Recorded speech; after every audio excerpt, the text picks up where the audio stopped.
Srbiju ćemo najbolje upoznati za trpezom.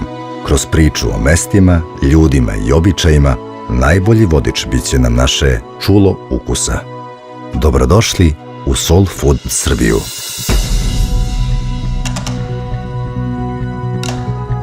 Statistički gledano, svaka četvrta malina koju pojedemo dolazi iz Srbije. Pravo bogatstvo Srbije nije u izvozu, već u samim malinama.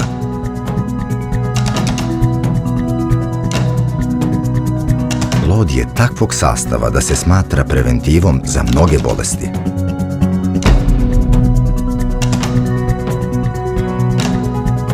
Upoznali smo pravu dušu Srbije. Pozivamo vas da dođete kod nas i sami spoznate Soul Food Srbiju.